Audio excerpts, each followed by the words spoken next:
ولكن قل لي يا حمد، ما الذي يقلقك ويخيفك منذ جئت إلى الدار؟ هل تحققين معي؟ أنا زوجتك يا حمد، يهمني ما يقلقك. ألا تكفيني شكوك أخي منصور؟ لماذا تنفر من كل من يحرص عليك؟ لا أريد أن أتكلم في أي موضوع، فقط تخلصي من هذه.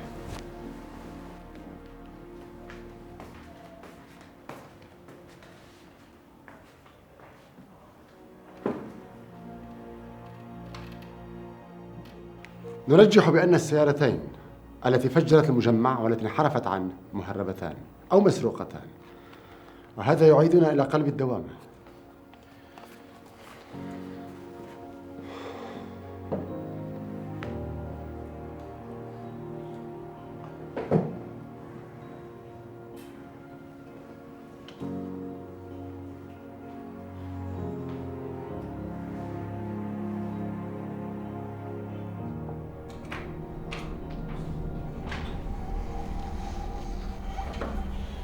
ما هذه يا حمد؟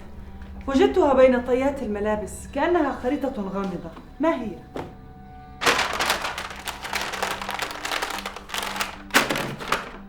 ما شأنك بها؟ أريد أن أعرف. عشت معك في أفغانستان أقصى سنوات عمري في مواجهة الموت والرعب، وهنا أعيش في قلق دائم وخوف. ما عدت أحتمل هذا الغموض وهذه الأسرار.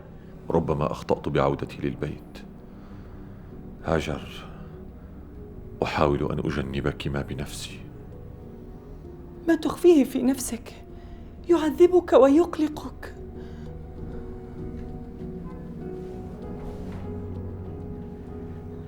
اسمع يا حمد، رغم كل ما مر بنا أنا معك على الحلو وعلى المر، وقد مررنا بالكثير. سأبقى في البيت هذه الأيام، لن أغادرها.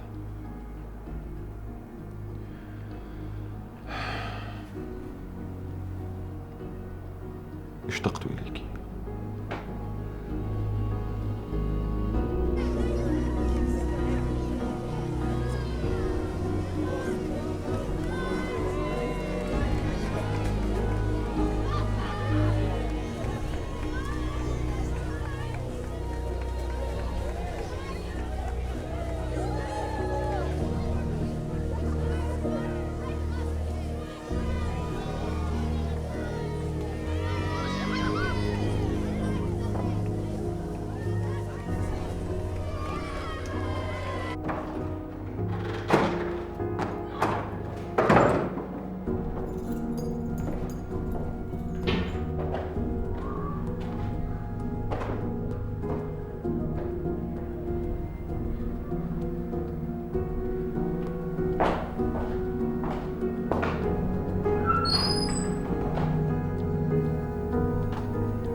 سيدة هند، كيف أنت؟ الحمد لله، أنا بخير. جئت لإجراء الفحوصات؟ لا، لا أحتاجها. جئت لأرى الطفل الذي نجا من الانفجار. إنها طفلة وليست طفل. أرجوك، أستطيع أن أراها؟ طبعا، هيا تعالي معي. شكرا لك. كيف عشتم تلك الأيام دوني؟ بالقلق عليك. لقد كانت استجابتنا للجهاد صادقة، مع أنه كان يتوجب علينا أن نتوجه إلى فلسطين أو إلى جنوب لبنان. الحمد لله جنوب لبنان حرره أبناؤه، لكن ما يحدث في فلسطين واليوم في العراق يدمي القلب. تقول إنك تريد أن تنسى.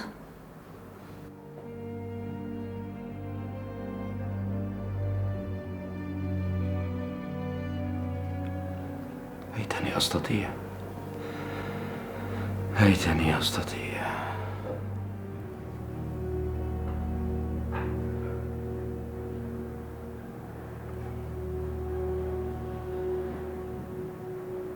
يبدو أنها خافت مني. لا، هي هكذا منذ جاءوا بها إلى هنا، تبكي ثم تخفو، تفتقد لأهلها ولا تدري ما الذي حدث لهم. أرجوك ضعيها على صدري.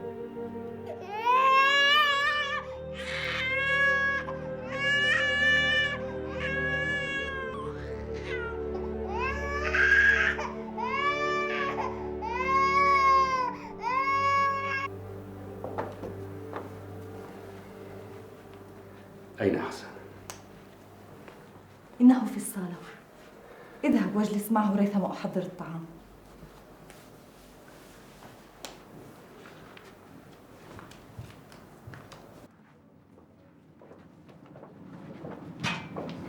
واضح أنها بحاجة إلى رعاية أم. سأكلم المسؤولين في المستشفى، لكن بعد أن نطمئن لحالتها الصحية، طبعا إن لم يطالب بها أحد. عرفت أن أهلها جميعهم قتلوا، فمن يطالب بها؟ من يدري؟ لا أحد سيهتم بها ويحبها مثلي. ألم تري كيف نامت وغفت على صدري؟ هند، كيف ستعتني بها؟ لا عليك يا وداد، ستدب في الحياة من جديد، حياة جديدة ونشاط جديد وأمومة جديدة. سأشعر معها بأنني لست عاجزة.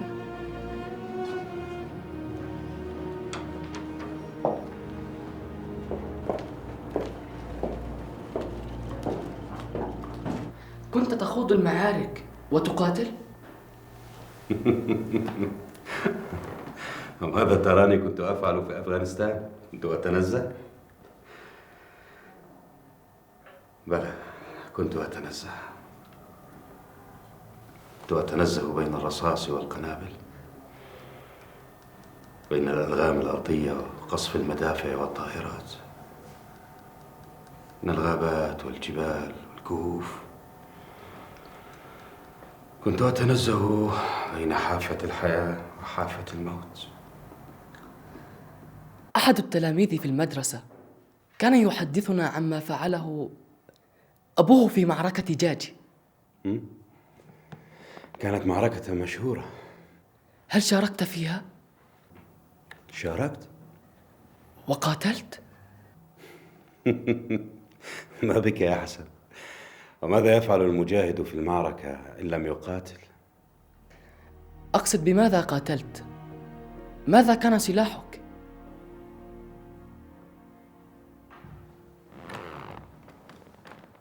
حسن، إياك أن تكون مهووسا بالأسلحة والقتال مثل الكثيرين من الشبان. اسمع، للجهاد والقتال غاية، والسلاح يتحول من سلاح جهاد إلى سلاح إجرام إذا لم تكن غايته واضحة ومشروعة.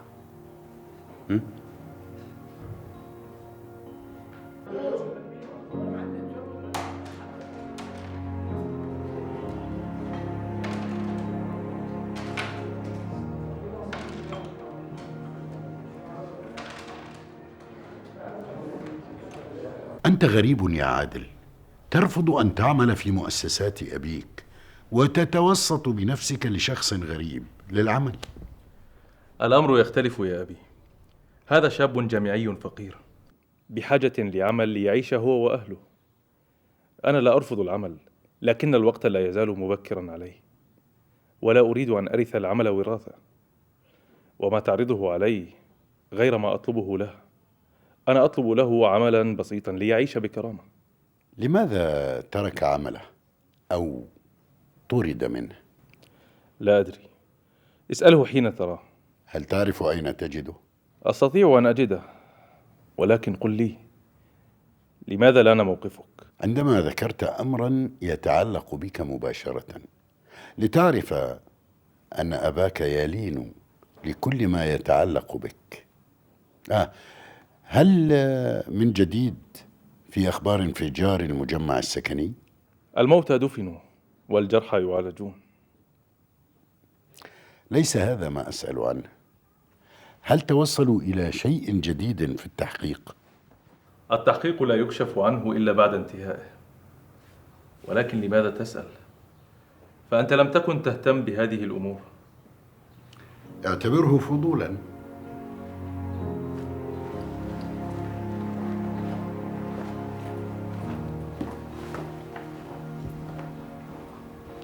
لماذا لم ترجع بعد انسحاب الروس من أفغانستان؟ اعتقلت.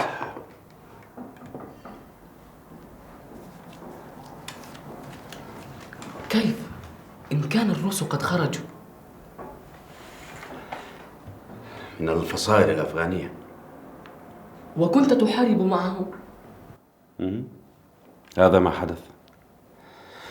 اعتقلتني قوات أحمد شاه مسعود، وعندما أفرجوا عني كنت أريد أن أرجع، واعتقلتني ميليشيات عبد الرشيد دستم. من هؤلاء؟ كلما حاولت أن أنسى تذكرني. أطلقوك؟ بعد أن استولى الطلبان على السلطة، لكنهم لم يسمحوا لي بالمغادرة، فبقيت إلى أن أخذك الأمريكان إلى غوانتنامو. أخبرتني أمي بذلك. ماذا حدث لك هناك؟ لا أريد أن أتحدث عن غوانتنامو، لا أريد. هل شبع كل منكما من الآخر؟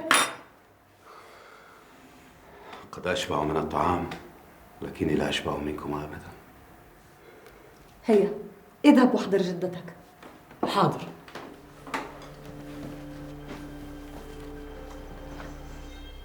يعني لم يأتي إلى هنا منذ فترة؟ لا. شكرا لك. شكرا.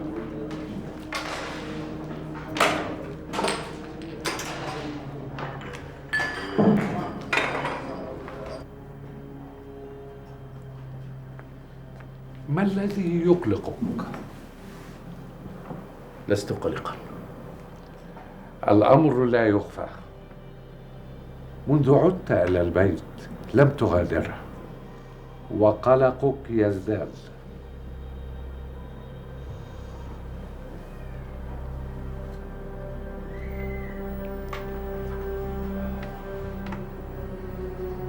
رفضت السلطات الأمريكية الاستجابة إلى متطلبات إقفال معتقل غوانتانامو بعد التفاعلات التي نتجت عن التدنيس والمس بالقرآن الكريم من قبل حراس المعتقل. وعبر الجنرال ريتشارد مايرز عن شكه بأن يحاكم الحراس ويدانوا، وأن القوات الأمريكية تعطي حراس المعتقل توجيهات واضحة عن كيفية التعامل مع القرآن الكريم وعدم المس بمشاعر المعتقلين. قاتلكم الله.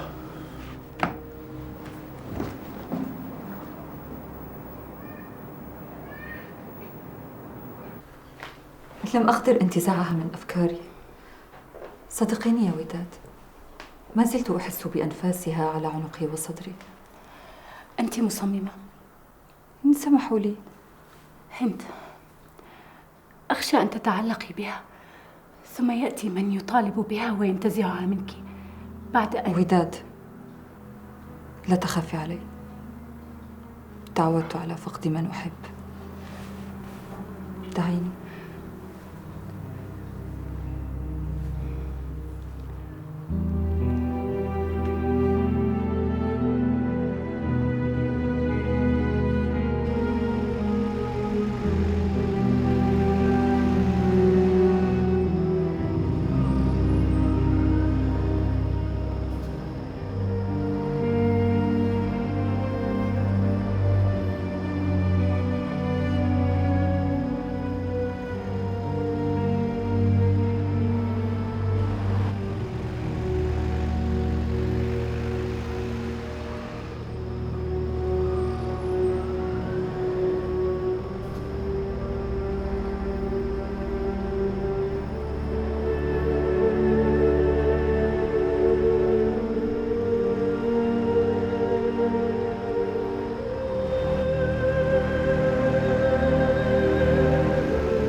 نعم حقا.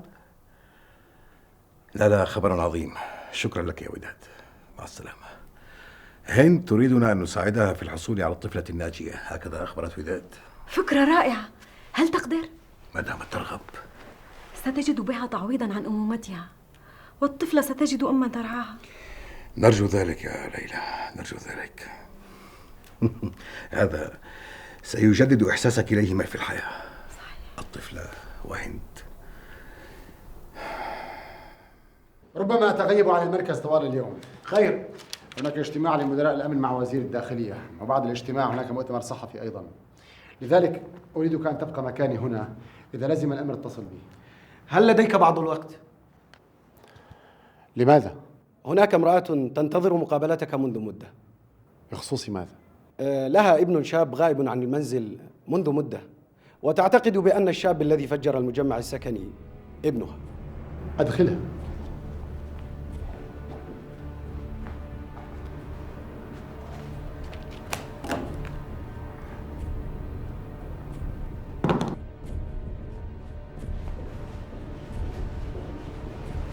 تفضلي.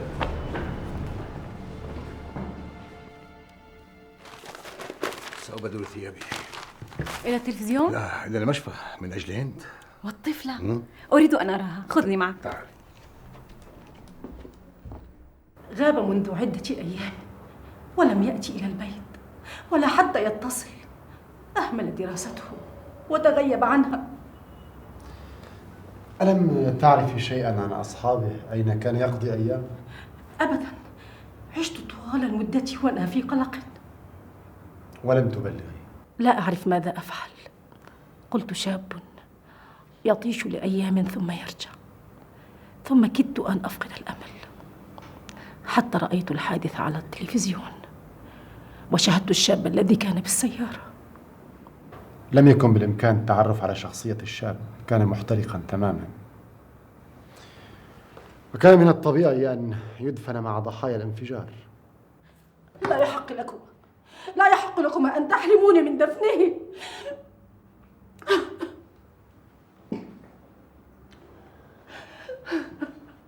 لا شيء مؤكد، لا شيء مؤكد. أرجو ألا يكون ابنك. أتمنى ألا يكون ابني، أتمنى.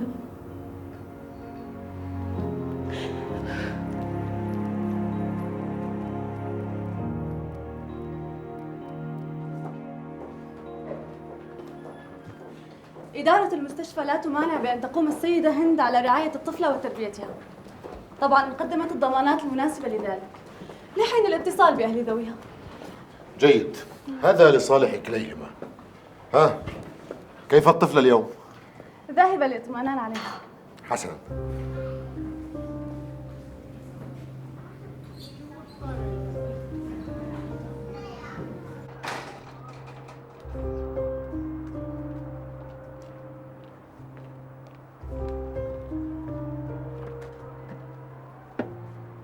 هل تعتقد أنهم سيوافقون؟ أرجو ذلك. لا أدري كيف تعلقت بهذه الطفلة لمجرد أن رأيتها وحضنتها.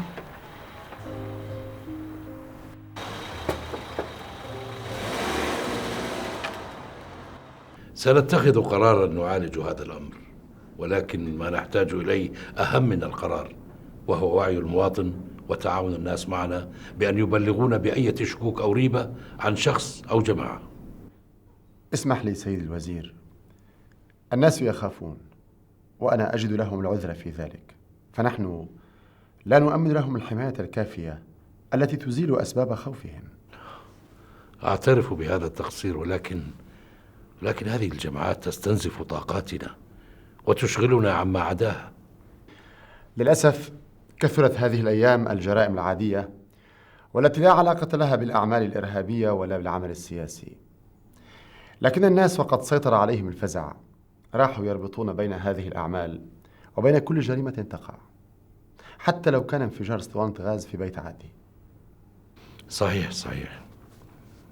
لقد أخذنا كل الملاحظات والنقاط، وسنعمل جاهدين على أن ننفذ العديد منها، طبعا بجهودكم وبتعاون المواطنين.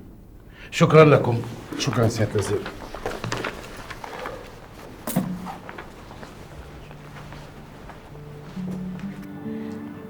أنا أرى أنها ستتعلق بك. سأذهب لأرى أين وصلت المعاملة مع الأستاذ رشيد.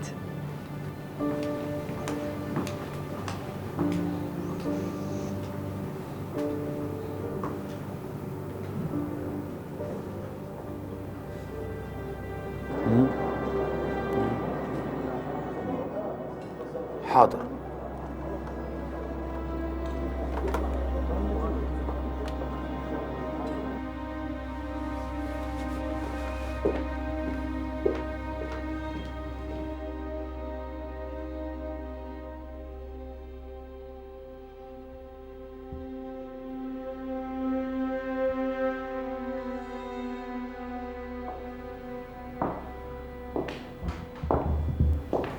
حمد، قلت إنك ستبقى في البيت.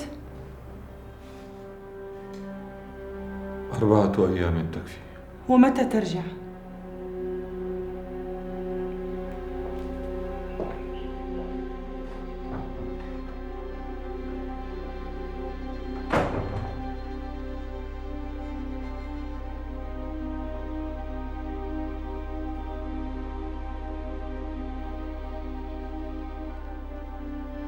كيف عرفت أني هنا؟ أمير الجماعة أخبرني وبعثني إليك. أتجنب الحديث في غرف الفنادق، صاروا يزودونها بأجهزة الترصد. الحذر واجب.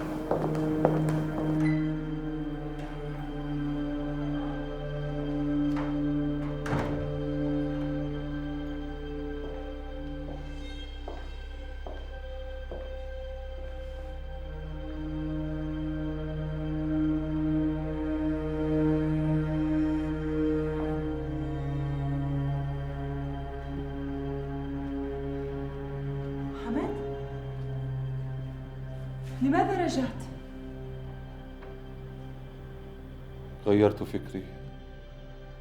وما الذي غير فكرك؟ غريب أمرك يا هاجر، غريب.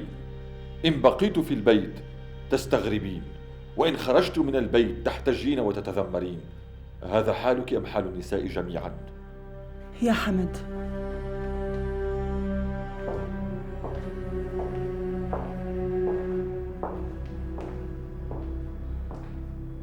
الذي يخفيه؟ جعفر ذهب إلى المكان، تفحصه وتفقد ما فيه. لم يجد ما يدل على أنهم جاءوا إلى المكان. هل ظهر أي شيء عن السيارة الثانية وسائقها؟ أجهزة الأمن كانت تظن أنها تخدعنا لتربكنا، لكننا اكتشفناه. ماذا؟ السيارة الثانية انحرفت عن مسارها وانفجرت بعيدا. لاحقنا الموضوع وتحققنا منه. انحرفت خطأ أم بقصد؟ لا نعرف بالضبط، ولكن أخرجوا الشاب منها أشلاء. كان هذا الأمر يشغلني ويقلقني طوال الوقت.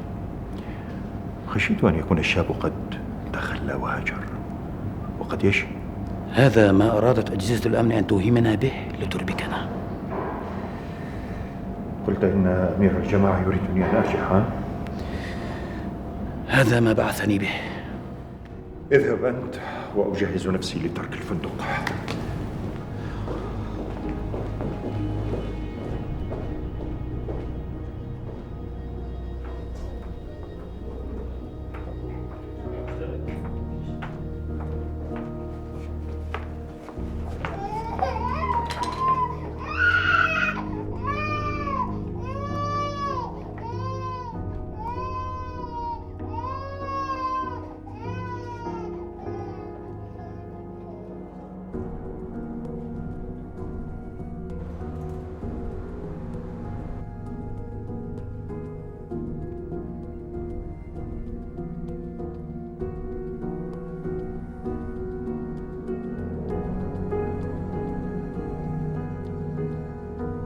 أثبتت وجودي في الفندق طوال الأيام ال4 الفائتة.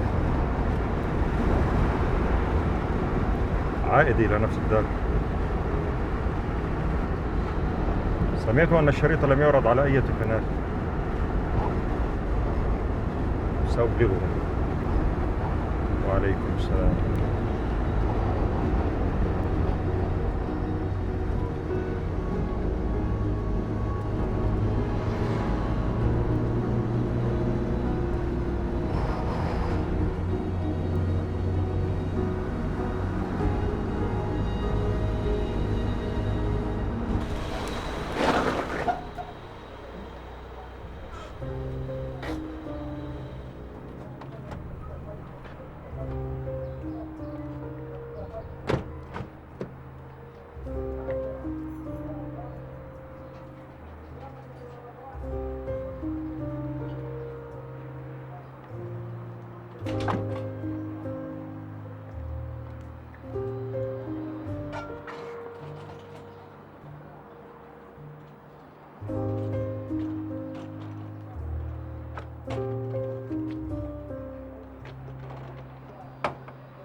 مرحبا. أهلا. ألا تدعوني للدخول؟ عفوا، تفضل.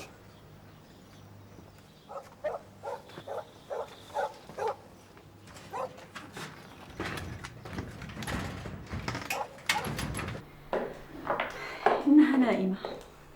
ليلى، لقد تأخرت. أنا مضطر للذهاب. متأكدة أنك تستطيعين تدبر أمرك؟ طبعا متأكدة. إن احتجت لشيء سأتصل بك. وداد قد تتأخر عليك. لا تخف علي يا رشيد. إلى اللقاء. إلى اللقاء. متأكدة أنك لا تكلين شيء؟ طبعا متأكدة. إلى اللقاء. إلى اللقاء. في رعاية الله.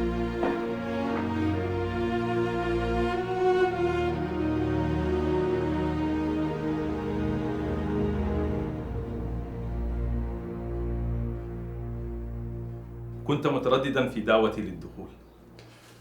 اضطررت يوما لدخول بيتكم، وها أنت الآن تدخل بيتنا، فما رأيك؟ إن كنت تشعر بالخجل من الفقر الذي أنتم فيه، فأحيانا أشعر أنا بالخجل من الغنى الذي نحن فيه. لكن الفقر ذل مفروض علينا، لم نختاره ولم نرده.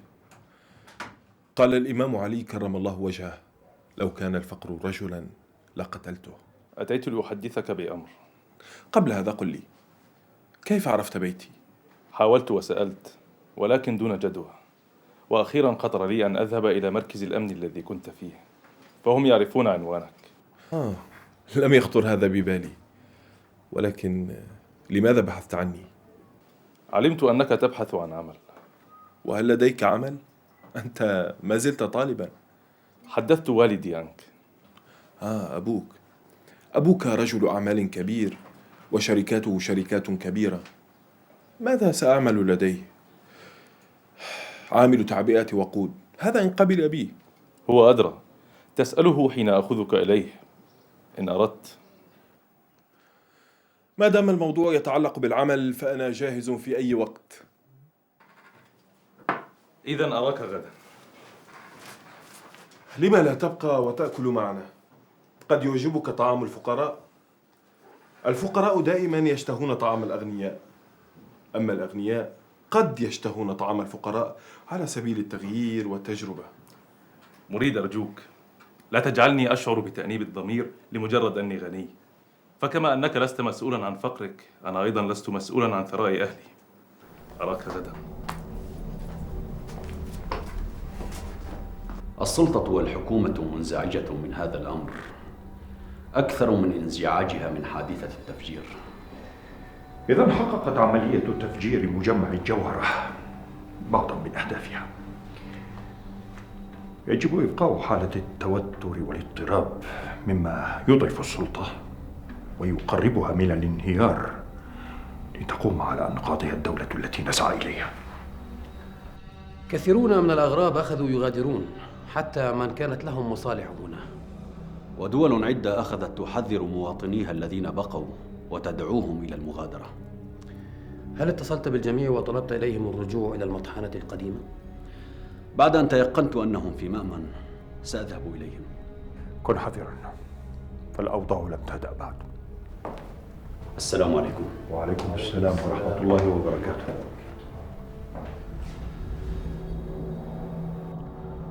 أحسن اختيار هذا المكان.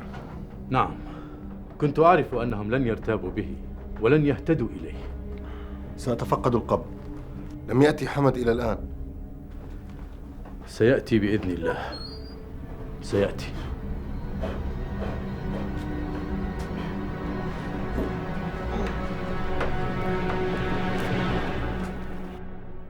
مرحبا. مرحبا. أستاذ رشيد، حسنا. الأسماء المقترحة للمشاركة بالبرنامج. أتمنى لو نستطيع أن نحضر واحدة من الجماعات المتطرفة لحضور البرنامج. سيكون أمرا مثيرا. أتمنى هذا يا عماد، حتى لو اضطرني الأمر أن أخفي حقيقة وجهه أمام الناس على الشاشة، ولكن حاولت كثيرا ولكن لا فائدة. اتصلنا بمن عرفنا أنهم يتبنون هذا الموقف، ولكنهم رفضوا أن يتكلموا بالمطلق.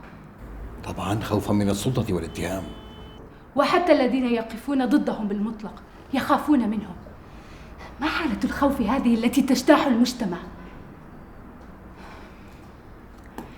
هل رأيت هند والطفلة؟ أعدتني إلى عالم إنساني جميل يا وداد. هند والطفلة ضحيتان لهذا العالم. طبعا. سأضع خطا تحت أسماء المشاركة حينما أنت تغادر.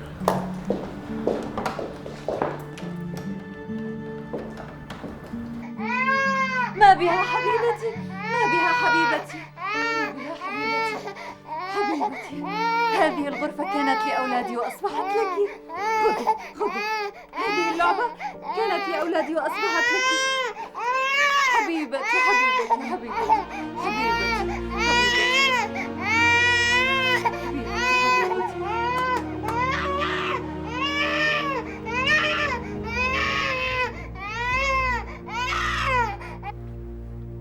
أحمل إليكم الكثير من الشيخ نعمان ومن أمير الجماعة. السيدة نزهة، قسم المكياج. أستاذ رشيد، الدكتور جواد لبيب اقترح اقتراحا جيدا. ما هو؟ طالما أن الذين يقومون بهذه الأعمال التفجيرية هم من الشباب المغسولة عقولهم، لماذا لا نستضيف شبابا متنورين ليخاطبوهم؟ سيكون لذلك أثر كبير في نفوس الشباب المغرر بهم. جميل، اقتراح جيد. قد يؤثر ذلك على مستوى البرنامج، ولكن لما لا نجرب؟ لما لا؟ الدكتور جواد لبيب اقترح الشبان، ونحن سنأخذ شابا من بيته له ابن ذو ميول دينية وسطية وهو متنور. اتصلي به يا وداد لنرى مدى استعداده. ما بك؟ متخوفة؟ لا يهزم الخوف إلا بمواجهته. سأتصل به.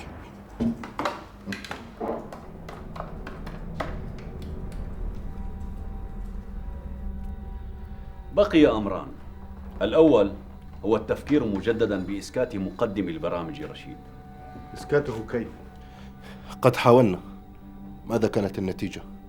بسببه فقدنا فضل من بيننا. لا تعد إلى ذكر فضل. ثم أنت قلت بسبب ذلك الدعي الضال فقدناه. ما زلت أسأل كيف؟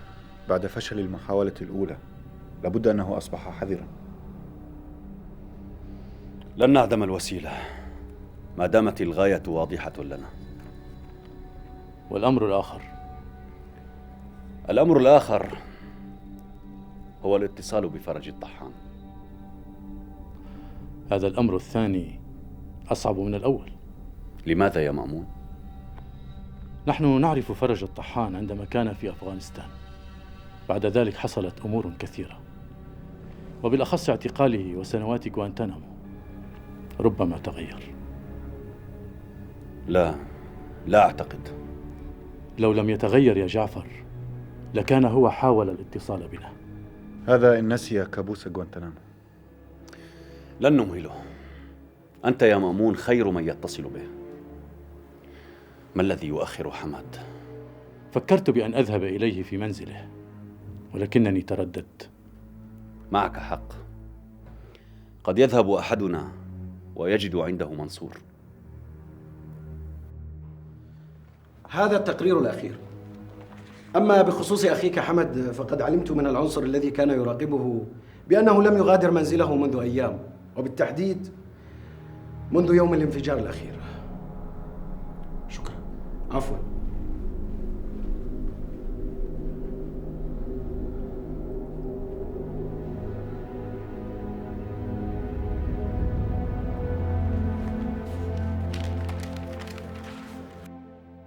أمر لا أفهمه.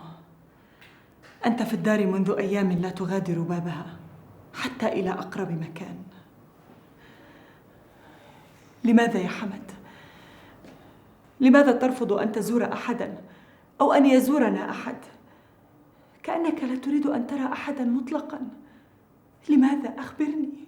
أريد أن أرتاح. إما أن تخرج وتغلق علي هذا القبر أو تحضر لتعذبني فيه. أعذبك؟ وجودي يعذبك يا هاجر؟ الغموض والقلق اللذان تضعني فيهما إنهما عذاب. نشوزك وخروجك عن طاعة زوجك ورفع صوتك في وجهه يعرضك لعذاب أشد هولا. أرضى بذلك إن كتب علي، ولكن ما توقعه أنت علي هذا ما أريد أن أعرف سببه. أنت خائف يا حمد. خائف؟ من أمر ما لا أدريه، ولكنه واضح في كل تصرفاتك. لماذا أنت خائف يا حمد؟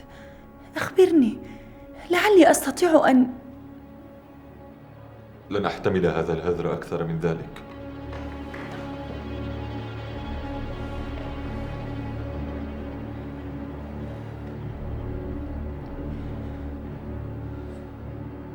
حسن، إن كان لدي ما أقوله ومفيد لغيري فلا مانع عندي من حيث المبدأ. نعم، لا بأس. اتفقنا. أنتظر منكم إخباري بالموعد. مع السلامة. من؟ قناة السبيل الفضائية يسألونني إن كنت على استعداد للمشاركة في برنامج نقطة تقاطع الذي يقدمه الأستاذ رشيد. متى؟ يعلمونني بالموعد. ما بالك يا أبي؟ لم تعلق؟ أتعرف أنها فكرة رائعة، أن البرنامج الذي شاركت فيه أنا وأنا من جيل الماضي يشارك فيه ابني وأنت من جيل المستقبل. لم ألمس منه حماسا شديدا. وداد، طالما قد وافق انتهى الأمر. اتصلي بمشارك آخر. أنت صاحبة الاقتراح وأنت مسؤولة. لكن ليس اليوم. ألا تعتقد بأن لدي مهمة أخرى؟ ما هي؟ هند. والطفلة ترى ماذا ستسميها؟ لقد تعبت اليوم.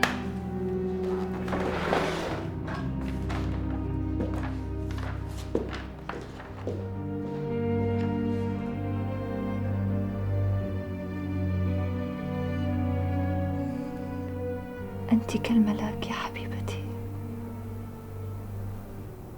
سأسميك ملاك لأنك هبطت علي من السماء كالملائكة. الحمد لله.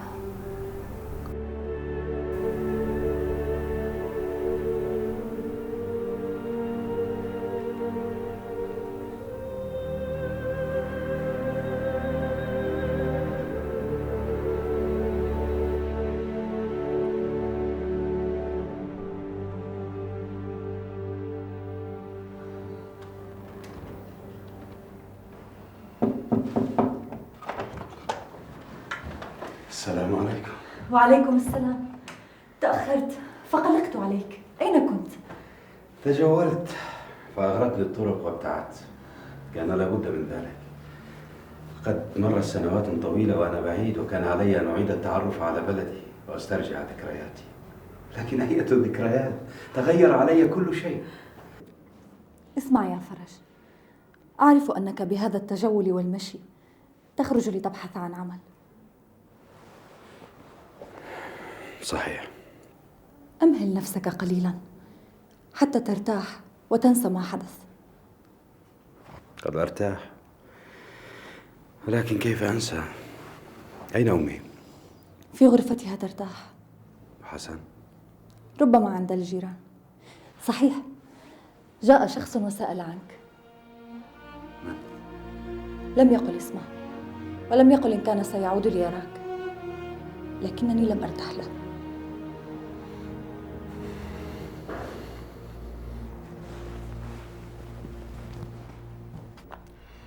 هذا التقرير أعدته الوزارات والدوائر المختصة عن أثر الأعمال الإرهابية على وضع البلد من نواحي عدة: الاقتصادية، هبوط معدل الاستثمارات الوطنية والخارجية، ازدياد نسبة البطالة، الوضع الاجتماعي والأمني، ازدياد نسبة الهجرة، وتناقص عدد القادمين.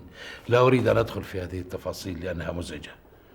وزع نسخا من هذا التقرير على رؤساء الدوائر المعنية ليعمل كل في مجال اختصاصه لمعالجة الوضع. التقرير سري. أوصهم بأن لا يتسرب أي شيء من هذا التقرير إلى وسائل الإعلام أو الصحافة. لا نريد أن نزيد قلق واضطراب الناس.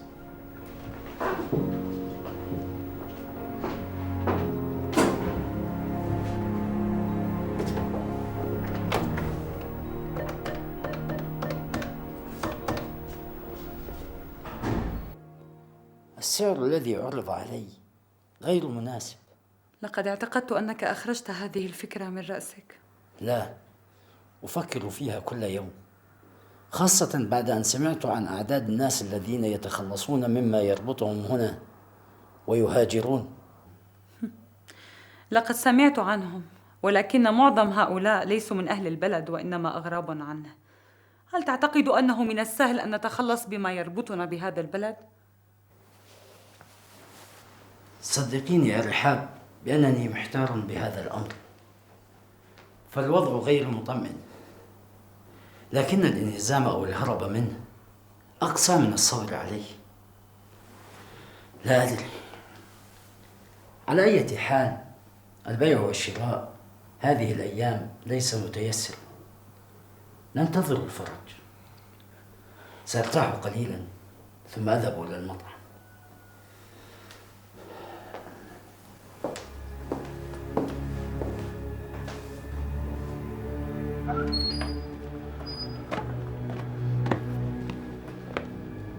لم أجده في بيته. لا أدري أين يمكن أن يذهب، وما كاد يخرج من المعتقل. أخشى أن تجتذبه بعض الجماعات الضالة. لا أعتقد ذلك. عرفت بنفسي ثبات إيمانه ورباطة جأشه. على كل، أعلمت زوجته بأنني سأعود لأراه. أرى أن نتركه، ثم ماذا سنستفيد منه؟ فما هو إلا فرد استنفذته سنوات الاعتقال عند الأمريكان. على العكس تماما، باعتقاله في غوانتنامو سيكون له الأثر الطيب بين الشبان الذين يستجيبون للدعوة. فرج الطحان هو الوحيد بيننا الذي مر بتجربة المواجهة مع الأمريكان في اعتقاله، وهذا ما يراه الشيخ نعمان وأمير الجماعة.